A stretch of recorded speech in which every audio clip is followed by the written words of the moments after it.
Good morning, everyone who'd gather around. We have some special guests that are going to speak to us briefly. We have our Deputy Secretary General, Asha-Rose Migiro, who's going to open this event.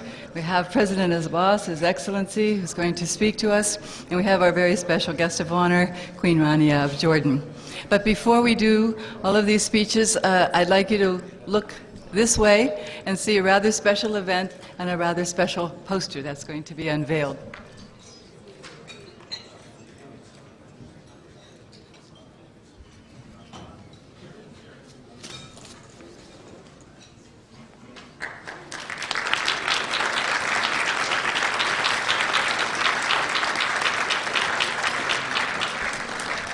I hope you recognize the symbolism of this. Peace starts here with the children of Palestine, the happy children of Palestine, and that's what we want for them. And you'll notice that there's a very big version of this on the outside of the Secretariat building. So please look at it when you're walking down First Avenue. I'd like to welcome now our guest of honor for this morning, Queen Rania of Jordan.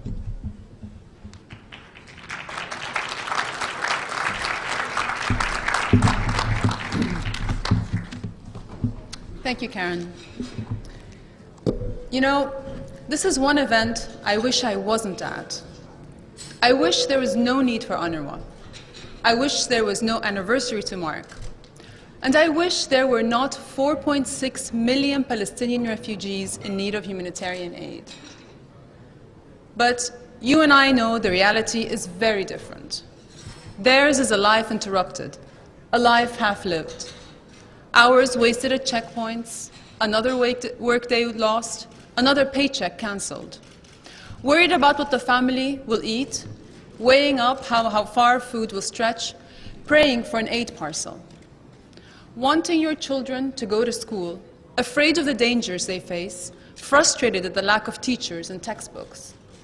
Waiting for the trucks to get through because you need diapers for your baby or blankets to keep your children warm at night. Weeping as you watched your grandfather moan in agony. Cancer riddles his body. His suffering could be alleviated if only he had a travel permit to get to hospital. Yes, the reality of the Palestinian refugees is painful and protracted. But for 60 years, UNRWA has alleviated that pain. Not just by providing shelter, but sanctuary. Not just food, but nourishment. Not just healthcare, but compassion. And not just immediate needs, but the tools for long-term empowerment, primarily through education. UNRWA has invested millions in getting children into quality schools by building new classrooms, training teachers, and enriching curricula. But that's only half the story. Schools in Palestine provide a vital psychological service for little people whose childhoods have been crushed by trauma, loss, and conflict. For them, school provides a comforting routine, supportive words from teachers, a welcome distraction, a time to play. UNRWA's presence reminds the Palestinian people that they are not alone, that in their darkest hours, an international aid agency stands by their side. So I want to record my deep gratitude to the tireless staff at UNRWA, people who have and continue to endure indescribable hardship and risk. They risk their lives every day to help Palestinian refugees. And I especially want to pay tribute to those who have lost their lives courageously helping others. Thank you. You are not forgotten.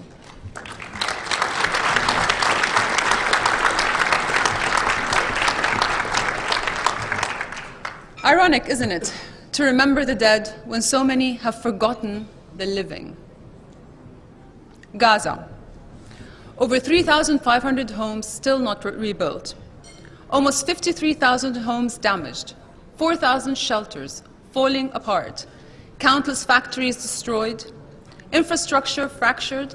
Almost 300 schools and kindergartens in disrepair. Water and electricity intermittent. 1 in 2 people unemployed. 7 out of 10 living in poverty. Farm exports at a virtual standstill. 1.5 million people cut off, trapped. Children waiting for prosthetic limbs, ventilators for newborn babies out of order. In January, I made a YouTube video for UNRWA describing Gaza as hell on earth. I never imagined that 8 months on, after pledges of almost $4.7 billion, it would still be hell on earth. But that is the shameful truth.